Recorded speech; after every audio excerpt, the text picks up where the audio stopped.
Hey there, audience. I've got a fantastic guest lined up for you today by the name of Kendal Evans. She is an LA-based actress who has been working in the field since the age of 16, so she's got a lot of information and knowledge to share with us. I met her probably 2 or 3 years ago, and we both were living in Dublin, Ireland at the time, and were hired to work as part of a loop group. So if you don't know what that is, imagine a film, and let's say you've got the main characters of the film are standing in line, and they're waiting to get into an event, and you've got still the sound going on around them. You don't really notice it because you're focused on the main actors. So maybe the people in front of them in line are having a conversation like normal people would be doing in that situation, or maybe there's somebody walking past having a conversation. Now, you don't record those separate conversations on the day of the filming. The focus of the day of the filming is on the main actors. What you then do is after the film's been edited together, you go and you hire on actors who improv the voice of those characters. And so what they will do is they'll take you into a sound room. The time that Kendal and I did it, I want to say there were maybe like 5 of us, maybe 5 or 6 of us total. And they show you the scene, like, okay, this is the scene, these are the 2 people, we need this type of a conversation. 2 people will hop up and they'll improvise a quick little conversation. They'll show you the next scene and be like, okay, we need 3 people now, 3 people will hop up and improvise that sequence. And then what they do is, via the magic of sound editing, which you should all know a lot about now because of my most recent interview with Glenn, via the magic of sound editing, that will be added to the film, but at such a low level, you won't actually understand or hear what the people are saying, but it works for you because in a natural environment, there's going to be those side conversations going on.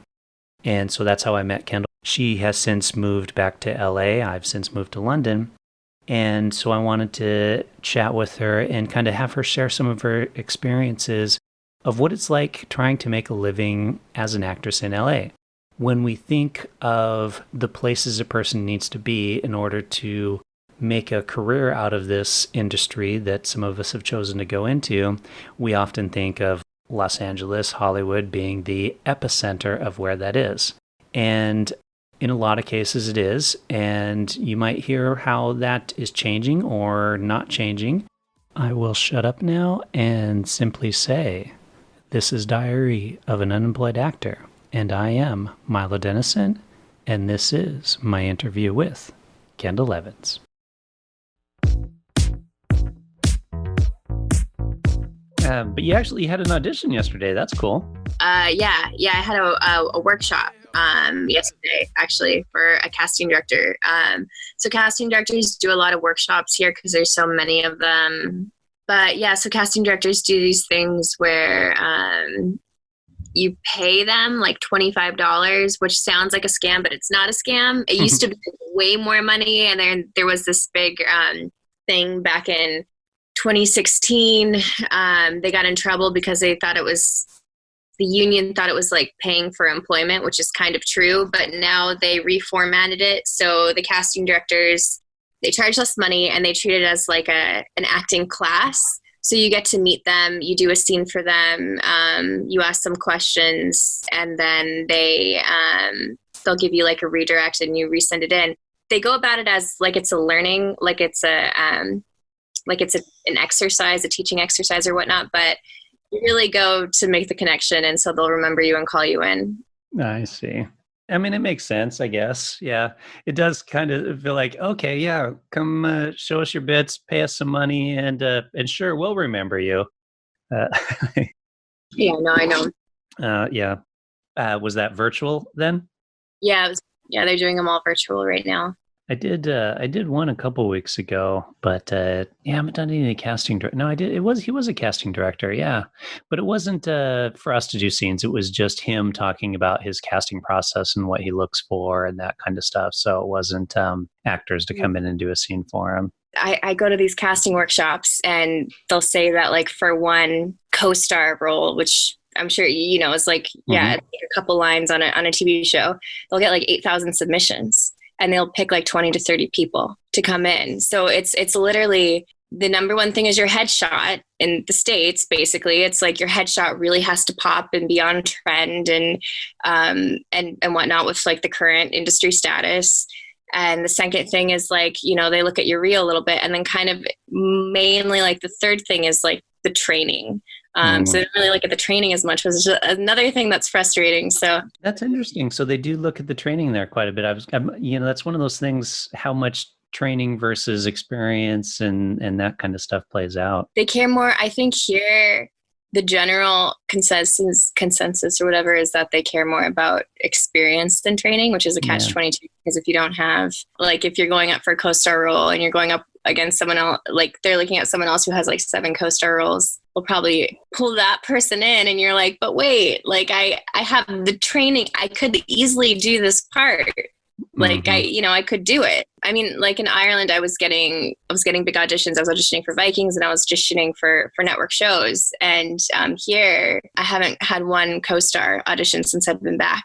Wow. For like a smaller role, you know, like for like a line on a TV show. I'm like, what the heck? That doesn't make sense. So that's why you do these casting director workshops and stuff, because it does take like casting directors a long time to really, you think like, oh, I emailed them once, they'll remember me, but like they get so many emails and stuff, and you don't want to like, you know, bother them or annoy them. And so, but they will forget who you are because there's so many more actors here. So you really do have to like kind of be on top of kind of like being a squeaky wheel, and like, you know, when they have like the Instagram Q&As, like going to those, or, you know, doing the workshops and whatnot, because they're just human people and they'll forget who you are if they don't see, or like, it's just like finding that balance between being annoying and bugging them, but making sure you're still staying kind of in the radar. I'm terrible at it. I'm really honestly the worst at reaching out to casting directors and being like, hey, you know, just here's a copy of my headshot and my reel and that kind of stuff, whereas I know a lot of people are a lot better at that. Because I'm curious, because that's kind of one of the things I wanted to ask you about is, as actors and actresses, we think like, okay, we need to go to New York, we need to go to LA if we want to really make it as a career there. And you were born and raised in LA. Is that correct? You've lived there all your life, or did you move there? No, I was born in Northern California, and then so that's, you know, like San Jose. And then I moved to Virginia. We moved to Virginia when I was 7, and then I lived there till I was 11. And then we moved to Arizona. I was in Arizona till 16, and then we moved to LA. So I went to 2 years of high school. Yeah, so I did my last 2 years there, and then I went to school here. I went to UCLA, and I got my BA in musical theater. But yeah, so no, I lived in LA from 16 to 24, and then moved to Ireland for 3 years. I was in Ireland from 24 to 27, and then I just moved back last August. So yeah, all over the place. I'm not from LA, but yeah, I've spent a good amount of time here. Do you think though, is that kind of the place to be? I mean, have you thought about, because you mentioned Ireland, but there's also New York or Vancouver, BC, which are kind of big areas for actors. Is LA still the place to be if you want to kind of try to make it in the business?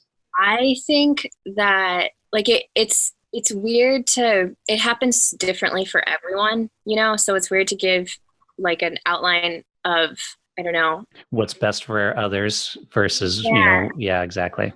But there is like, so there are other places too. So like New Mexico in the States, they have a lot of filming going on there. I think they shot like Breaking Bad, and they shoot a lot of shows there because of tax breaks and different reasons. It's just cheaper to shoot there. And then like Georgia has a lot of filming there. And then they had a lot of production companies were pulling out because of their abortion laws changing actually in the last 8 months or so. A lot of production companies said they were going to pull out, but it's actually interesting now with the pandemic, because I do think I was talking to a casting director the other day, and in the workshop, and he was saying he thinks a lot of work is going to be more localized to LA, so they're not going to outsource to like Georgia, New Mexico, Canada per se, unless it's a Canadian production. I think Canada would be good if you have the visa and the appropriate, you know, right to work there.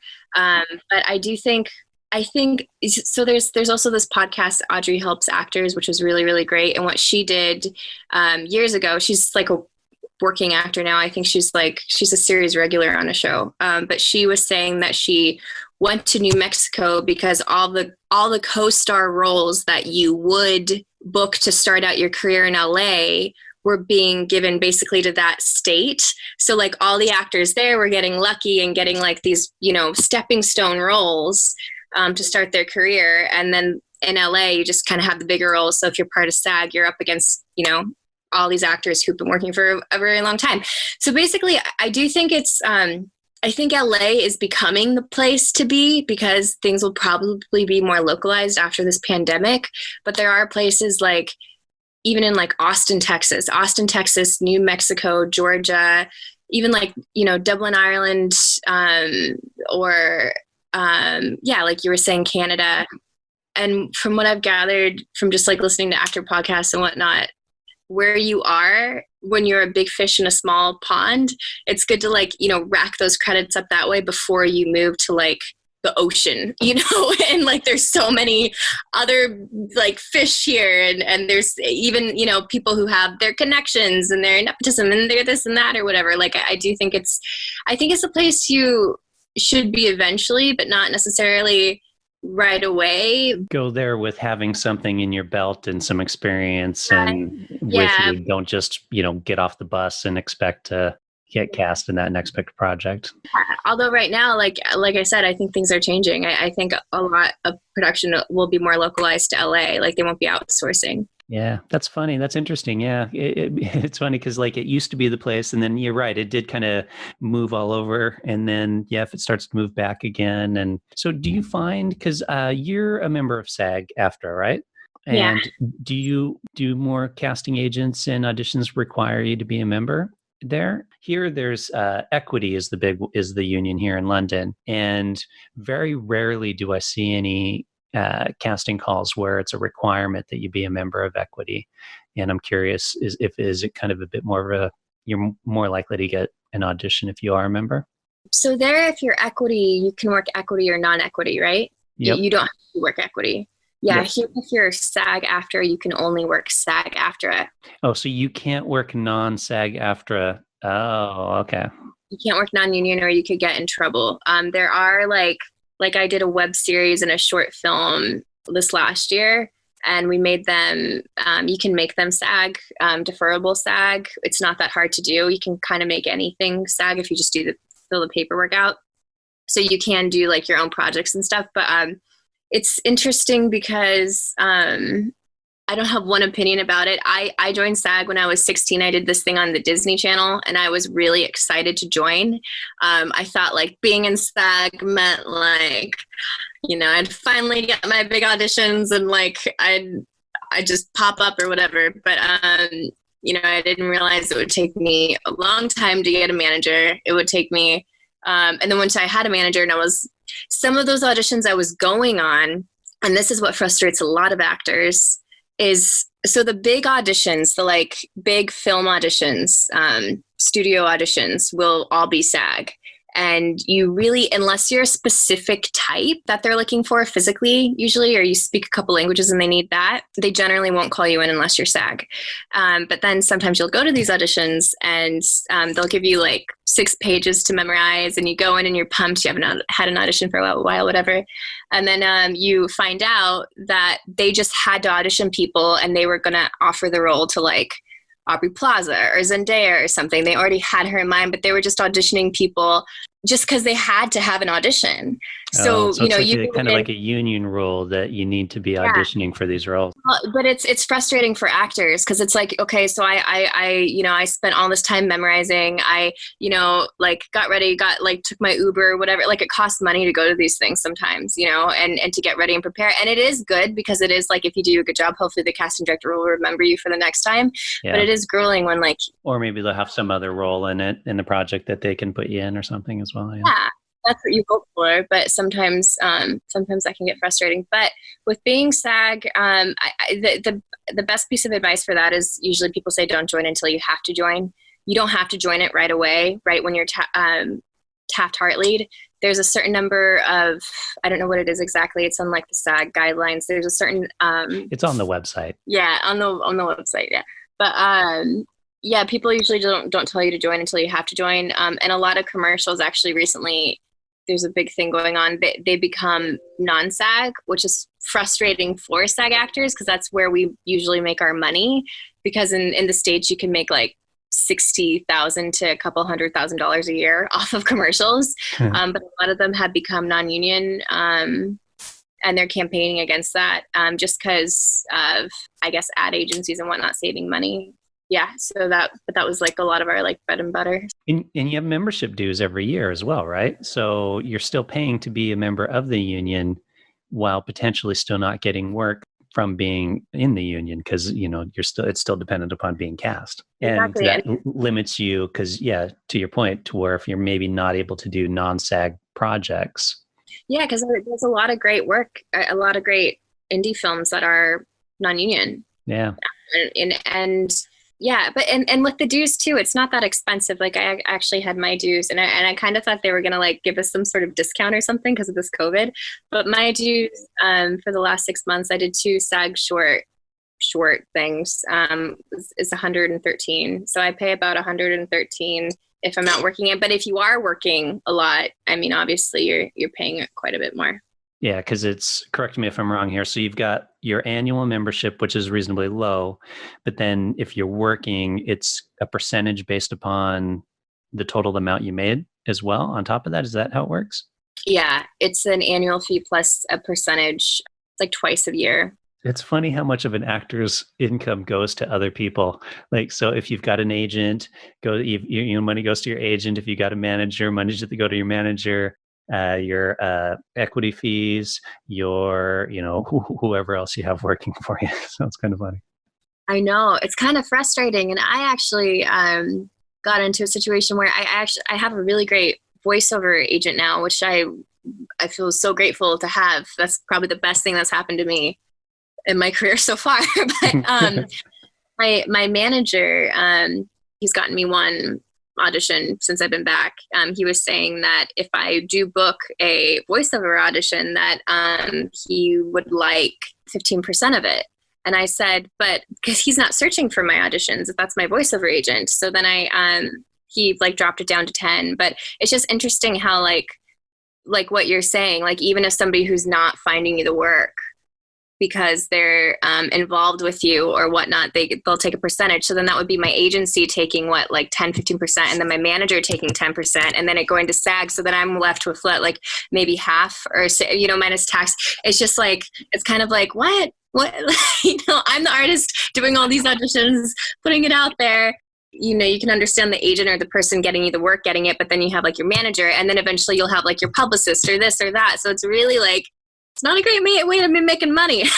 Yeah, it's so crazy. It's so funny to think about because like people on the outside don't see all of that and how true it is. It's like, yeah, this person technically did anything, but I kind of need to have them in order to like be in the business, so I have to pay them. Right, so it's kind of funny. Yeah. I'm curious about this one because I've had an agent in the past, but I've never had a manager. What's the difference between a manager and an agent? Okay, so in LA, because it's so oversaturated, it's easier to start off with a manager than it is with an agent. Usually an agent wants to see, usually a manager has less clients. So like an agent might have 5 of your type, and they just kind of throw it all out there and see what sticks. And a manager is more about developing your career, especially early on. So a manager will, in the early stages of your career, a good manager should be making phone calls for you and doing kind of more work than an agent would, because an agent has a bigger roster.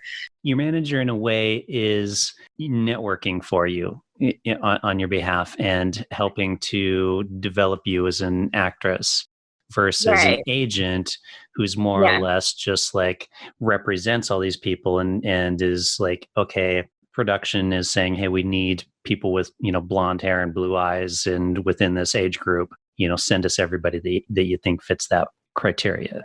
Is that kind of what you're saying? Yeah, no, exactly. And like, a manager should when you're at the point where you have a few big credits under your belt or whatever, they should be able to help find you the right agent, not just a agent, not any agent. I don't know, there's so many agents and managers in LA that I don't know, it's hard to find the right fit. But yeah, a good manager should help guide your career into the right direction and help start you off. And they just as well as agents can get you auditions. And then eventually when it switches over, so then when the agents kind of take over submitting you and whatnot and making the contracts and the deals and once you book work, your manager's more so for managing your time, managing your schedule. So your manager's kind of with you for the long haul. Your manager, that's the relationship that you really want to make sure, they should kind of be like, almost like a friend in a way. You shouldn't be afraid of them or you shouldn't be, it should be more of like a, really somebody who's championing your career and believes in your talent and your skill and everything. And it's really somebody is on the same page as you. And it's interesting because even like me, like listening to a lot of actor interviews, I've heard people say like, oh, I went through 5 managers before I found the right one. And then once you have one, it's hard to like, if you don't like the way the relationship is going, or you're not getting out, or you're not, you don't think that they're necessarily the right person for you, you feel like you have the golden ticket. Like I have the manager, I can't like leave, I don't want to like miss opportunities and kind of look for a different one. So it's this weird thing. Like some people say like, look for a different manager. Well, you have a manager. And some people say like, end the relationship and then do it. And some people, it's interesting how your relationship with the reps can really make or break your career, sort of, because you might get opportunities that you might not get opportunities that you would have with somebody else if you don't have the right representation. So I do think it's like important to take your time and, look on IMDb Pro, see if they have people that are working in the current year and see if they're with like agencies that have people where you would like to be. And I also kind of think it's not a bad idea to like reach out to the bigger agencies, because I mean, I don't know. I feel like they'll, if they like you and they submit you, you'll be called in because they're bigger agencies. There's a lot of politics between casting directors and agencies. It's like, it's a business, it's like, I don't know. It's a lot of it's a lot of having the right people sending you out and understanding you and being able to talk about you in a way to showcase your abilities and skills and be able to passionately talk about you. And for people starting out, it's probably much more difficult because sometimes you get desperate. I know with I know people I know that want to get an agent or whoever, and it's like the first person that accepts them, and they're like, "Yay!" And it's kind of one of those, but it might not be the right person or that kind of thing. How did you, when you found your manager? Is it him or her? How did you find? Yeah. Oh yeah, Gary. Gary, how did you find him, and how did you kind of know it was going to be the right fit? From UCLA, there was this girl that she was in my theater program, and I kind of like went on IMDb Pro, and I was looking at like the people I knew and who they were with and whatnot, and I was meeting with people who like I might have some sort of relationship to, like so to Gary, like I sent him an email. I had just done this like pilot thing, so I had some new footage and I sent it to him, and I mentioned that like I knew one of his clients, just like that sounds so I feel like it's I feel like I know how it sounds, and it sounds really name droppy and kind of like I don't like that stuff, but in LA it is all about who you know and making connections and establishing those things anyway. So I just like said like, oh, I know I studied with this person that you represent. So he took a meeting with me, and it was really easy to talk to him. It was very easy to like we kind of just had, I don't know, like what would you call it? Like friendship chemistry or whatever. Like it was easy to just to talk with him, and he really, and he kind of got what I thought I was. Mm-hmm. And also he had people who were where I wanted to be. You know, he had someone who, this girl I knew who was working on TV shows and who's just doing a film, and she was doing a film with like now like what would be A-listers and whatnot. So I was like, okay, I want to be there. So like I'm going to sign with this person who has people working. I know he has, which means he has established working relationships with casting directors that are currently working. Because that's a big thing. You might meet with somebody and they might have, you know, had somebody huge 5 years ago, and that sounds mean or whatever. But you as an actor, like you need somebody who's currently is nurturing those relationships and has them. So I don't know. So that's kind of how I knew. It's been good. I mean, I left for 3 years. I was in Ireland for 3 years, and now I'm back. Even people I know who like are working a lot and are, you know, doing a lot. They were saying this past year and the year before, they didn't have many auditions because a lot of the auditions, again, were outsourced to different places. So yeah, so I think things will hopefully change with the pandemic and things will be more localized. Hopefully. How do you find auditions besides, you know, hearing stuff through your manager or whoever?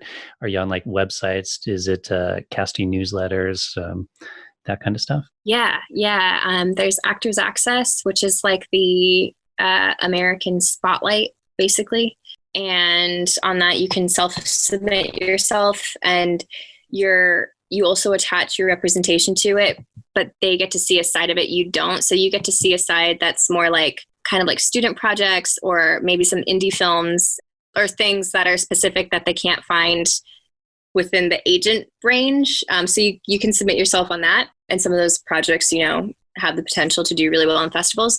But so yeah, Actors Access, you can submit yourself, and that's what you'll need when your agent comes along, because then they get to see the in-depth version of it and submit you for those projects. And then LA Casting, it's more commercial, but it's becoming more like episodic TV film. And then what else is there? There's Backstage, there's more theater on there, but there's also a lot of student films, and then there's a bunch of them. Oh, Casting Frontier. It's more so for commercials. I remember back when I used to live here, when I was like in high school, I would go on like commercial auditions, and they give you a barcode, almost like a social security number, and like you'd go to an audition and you print it out and you scan it. And like, so yeah, I don't know. So you have like a barcode as an actor. It's not even like your SAG number. So you go in and you scan your barcode and then you go audition. And I guess it's just kind of funny. But yeah, so there's those sites. IMDb Pro is a big one. That's how you find like emails to submit to agents and casting directors. And most of them, if their email address is up there, most of them are open for you to email them. And it never hurts to do that. Every couple months, just email them, say hello, or like email them, and you, like if you book something or a new headshot, you just email them, and short thing. That's what Aiden, who I had on a previous episode of this, he kind of does that same thing. He checks IMDb, kind of shoot an email. How often do you update your show reel? Is it kind of whenever you have something new, or is it every year? Or? That's funny. I actually just did, because mine was too long. Mine was like, I have so many different versions of my show reel. Got like a comedy version, a drama version. I have one that's like 5 minutes long. I'm like, I like it. Everybody has a different opinion about this, but most people say 2 minutes is enough. Like just 2 minutes, you know, don't show any music video type thing. Just show like some acting. Keep it short. I would only update it if I had a new fresh piece of footage. That being said, a lot of managers and casting directors will see self-tapes now. So if you have like a really strong acting self-tape, you could plug a little bit of that in there, or just make a list of them, kind of the type that you're playing, you know, like put a little description and then send them to your representation. Or if there's a role, like this is another website I was going to mention earlier. There's this website called Deadline, and it's up to date, like minute by minute information on what's changing in the industry, what's being cast, who's producing it, who's directing it. So that's a good way to, even before it's kind of like on IMDb, to kind of get ahead of the game. And if it's like, I don't know, you know, like a book that's being adapted and it's like Harry Potter. So I don't know, this is an example, and you think you'd be a good Hermione, and you've got this self-tape that's really great acting, and you do the accent and whatever. You can use that self-tape in addition to your reel to send. Be like, here's my reel of what I could do, but I also think this showcases something that's close to the character. So yeah, it's good to have a self-tape, probably like 2-minute self-tape. And on Actors Access too, they have this thing called clips. So you clip out all of your little pieces from your reel, and so you can clip them out. So because casting directors don't have very much time, so like I have my full reel, and then I have the clips of all the pieces, and then I have my show reel pieces, and then there's some people that I just learned this, I didn't know this at all, but at like Innovative Artist and Creative Artist Agency and these like top agencies, they have this, I forgot the name of the website, but they have their clients, and these are people who've been, working since they were babies or series regulars, or, you might recognize their names. Not all of them, because a lot of those people are offers, but they have them upload everything they've ever done on the site. And then for each specific submission, they redo a reel for them. So they'll they don't have one reel for them. It's called, my friend Abby was telling me about this. She owns AFA Studios out here. She's with Innovative. So she was saying that so for each acting breakdown, they'll make a specific reel to send out for the project, to like cater it to the project. Interesting. That makes sense though, actually, because if it's like, this is a comedic project, they can just grab the comedic bits, break it down and send it off versus, right. Yeah, that's a good idea. Yeah. And they can get really specific with it. And it's just interesting to hear like how like the big people on top are doing it, because it makes it all that more like realistic that's what we should be doing. We should be kind of like cutting up and catering it. Like, that's not wrong. You should literally be sending anything that you think is right, to a casting director. I guess the thing of it is like, somebody was saying this the other day, like the actors who book a lot, or the people who book a lot in this town, they're kind of like, this is a weird way to put it, but they were saying they're like sharks about it. They're like animals. Like they really like, they go to those lengths, and it's like, okay, that's a lot, that's a lot to do. But yeah, some of them are. It makes sense though. It does make sense.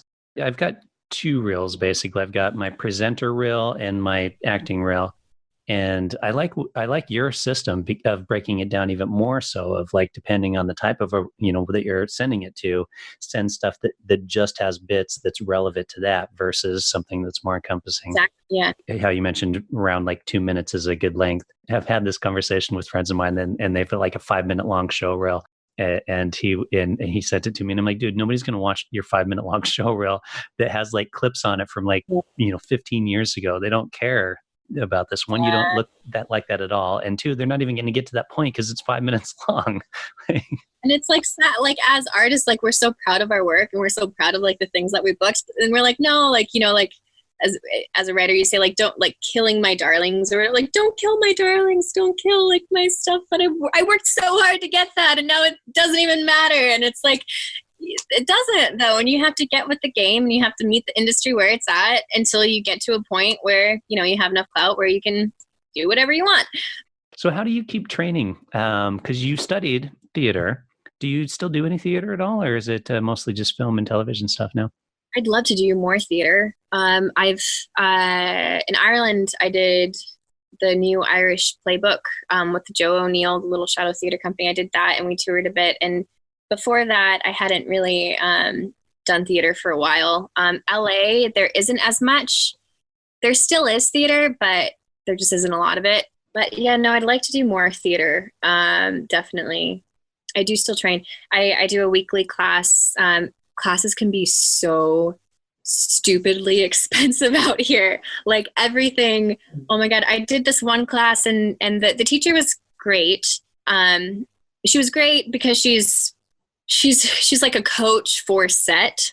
On different sets, they have coaches that meet with the actors. Even like I think one of her last films she did was Aladdin, and she was on that set. And so I took her class. She had an audition technique class right when I got back. It was, I want to say it was like for 3 weeks, it was like $400. which is expensive. It It's a doesn't lot of sound money for, yes, a poor, starving artist. Exactly. Yeah. expensive. And then they kind of go up from there. So there's some classes like, I don't know, like they'll be like $500, $600 for like 4 weeks. And you're just like, okay, I'm taking these classes so I can keep my skills sharp so I can get a job, but I don't have the job right now. So, and then if you do get the job, it's like half your money goes into like the acting class. It's just like hard to pay for them. So I do like right now I'm in an acting class. I got lucky. I found one that was right by me, and it's actually only $90 a month. And the woman who teaches it, so it's Sarah Wood. Her daughter's actually is Evan Rachel Wood. So she knows what she's. I am a fan of Evan Rachel Wood. She is fantastic. Yeah, no, me too. We actually had a Q&A with Evan Rachel Wood a week and a half ago, which was really interesting, really, really interesting, because she's very honest and just really cool. But and her mom, like, she studied at Yale, and she's just she was an actor. Her mom was an actor, so we meet with her once a week, and we just do different scenes. And she's like, right now everything's on Zoom, so we're doing a bunch of self-tapes, and she's helping us, like, she's just helping us through that with eye contact, connection, like technical stuff in the background, because that everything is self-tapes these days, and everything's going to continue to be more and more self-tapes. So really like perfecting that. But yeah, no, I am still in class. I do think sometimes class can be, I think it's good to always be learning, but that just doesn't necessarily have to be acting class, because I think sometimes if you're in the wrong class, it can really knock your confidence down. And a lot of acting, especially when you're trying to get those first couple roles, is confidence. And just in general, a lot of it is confidence and being able to, you want producers and casting directors to be able to see you and be like, yeah, I want to spend the money on this person. Like, you really want to be confident. So I feel like if you're in the wrong acting class, and there's some acting teachers out there that are not, that are a little bit bitter, and that are not necessarily going to give you the right advice, you shouldn't stay around that. Like, don't let anybody. You should be in a class that's going to constructively give you criticism, and you should be able to take direction and to be able to grow, but also be able to protect yourself and not be in a class where someone's knocking your confidence down. Because if they're doing that, it's just going to take you longer to get to that place to book jobs. I think you have to be careful with class. And also, it's okay to take a break sometimes and take like a cooking class or take this or that, because like the more you know about life just in general, the more you have a well that's filled to pull from for your acting. Like, if you're only hanging out with actors and doing acting things, your well is just going to be of actors and acting things. It's not going to be from like life experience and like hobbies and other things you're interested in. So yeah, no, I think acting class is good, but I don't necessarily think, I think you can have a break from it. And I think you can learn from even like watching films. And if you don't, like if you don't have the money to afford it, yeah, like, or if you don't find yourself in a lucky position to find someone who's $90 a month, yeah, like study film and watch the actor interviews and, do stuff that way. So that's my opinion. Oh, yeah, no, I totally agree. I mean, yeah, if you can't afford it, there's, YouTube interviews with plenty of actors and directors and that kind of stuff out there, or a few of the websites that you mentioned, they'll do, webinars and Zoom things that you can dial into and have QAs and that kind of stuff. But yeah, I'm with you. I think it's funny because a lot of people think, well, I'm good enough. I don't need to take a class or a workshop. I think it's really handy. One, because of what you learn from it, and two, just because it's constantly, it's keeping you in the right mindset. Very good advice there. How do you distinguish between kind of a good class versus a bad class before you sign up, before you say, okay, that's worth spending the money on or not? Well, the one thing, like I did the audition technique class I was talking about, I liked it because everybody in the class were working actors, and it was good to be in that environment because they say, like, I don't know, you read these self-help books or whatever, and they say like hang out with people that you would like to be like or whatever. So it was nice to be like kind of in that conversation of hanging out with people who were really working all the time, and that was their source of income, and they were independent because of acting. So that was good. The only bad part of that was it wasn't a practical class. So we basically just talked about audition technique for the 3 weeks.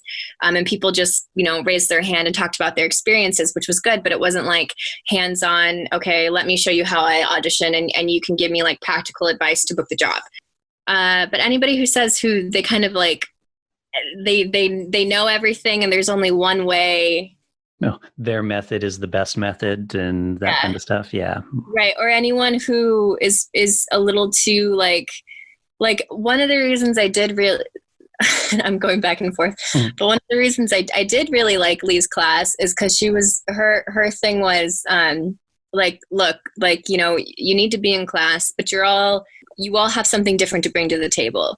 Like, you all have, at the end of the day, it's going to be your essence more so that probably that books the audition. It's going to be something that you can bring to the table that other people can't bring to the table. So she'd be like, I don't know, she had this way of being like, you're great, you're great, you're great, you're all great. And she would be like, you guys are, she'd fill us with confidence and then kind of, and then kind of critique us around it. And I think that's really good because, like I said, a lot of those people in that class were constantly working, and a lot of what acting is confidence and not being nervous and, walking into a room, and even if you are nervous, masking it.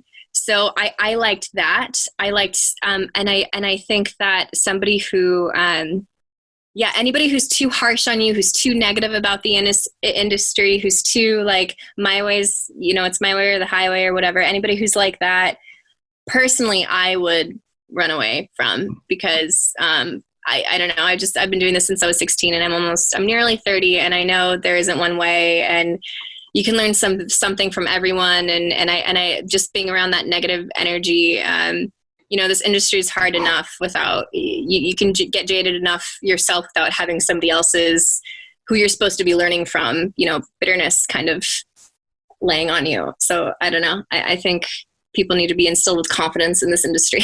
And How do you then keep your confidence up and deal with, hearing no after an audition? yeah, that's tough. You kind of just have to have the mindset that, like, okay, I did a good job. They like me. They're going to call me in again. I'm going to do a good job, and I'm going to keep doing a good job until I'm going to book it.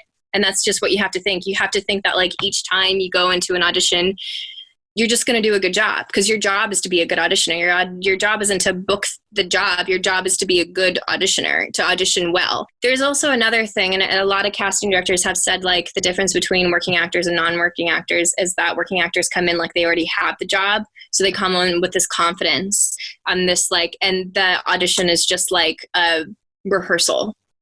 So they just come in very confident, and that's what good auditioning is. It's coming in being like, this is what I can bring to the character, and that's it. And, if you don't like it, then, the next person will. I think it is a little bit about having that, but dealing with rejection and stuff, it's tough. But I think I have learned, because I used to do the whole compare despair thing, and I still get caught up in that sometimes with, like, Instagram, and, you see other people working, or someone your type got an audition and you didn't get it, and you're like, why didn't I get that audition? But I think you'll drive yourself crazy if after each rejection you break down. I really think you do have to try to, like, find hobbies or things in your life, other things to kind of look forward to, so that when you go into the room, you don't have that desperate thing, that desperate neediness, and you can kind of go in and leave it all on the floor. And it's like, that's good. It's kind of like a dating or regular job interviews. When when you go on that date, and the other person can sense that desperation, and it makes them less interested.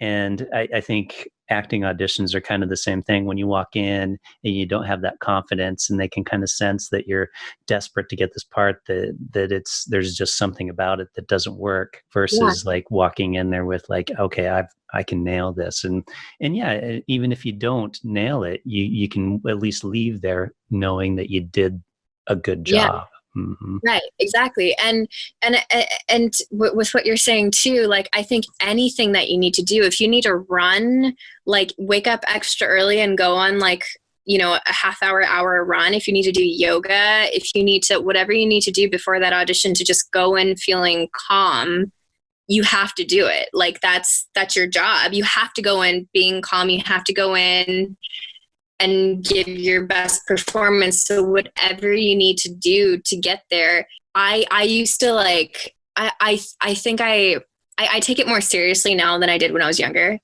And I'd kind of like didn't realize there were certain things that I needed to do before I went into a room, or I'd be like, oh no, I'll be fine though. Like, that's too much. Why am I like working myself, so hard to get there? But it's like whatever you need to do to get to that moment where you can give your best self and your best performance is critical for you to do. Like, you have to make it super important to you. Like, it's because it is your job. Every opportunity, like, it's the opportunity to show your best work. And then afterwards, just throw it away. You kind of just have to throw it away, which is really hard to do and much easier said than done.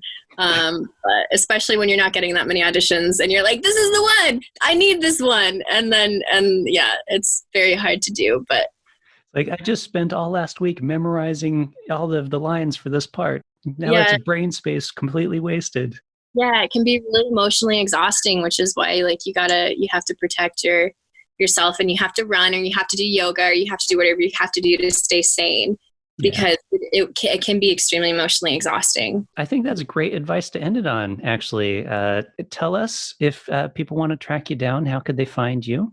I'm on Instagram. It's at the Kendal, Kendal show. I think I'm on Twitter as Kendal Evans. But yeah, I'm basically just on Instagram. Oh, and for you and for anyone and who's listening that's interested, the Audrey Helps Actors is the best podcast for actors. I started listening to it like 2 months ago, and I wish I had listened to it sooner. She's just very candid. She's very real. She gives very practical advice. She's very encouraging. Anyway, I would just suggest Audrey Helps Actors for anyone who's super serious about the industry to check out. Well, thank you, Kendal. Thanks for taking the time. Thank you so much. It was great to see you too. I haven't seen you for a long time. Yeah. Enjoy the rest of your day. Thanks. I'm going to go play ping pong. Perfect way to spend the day.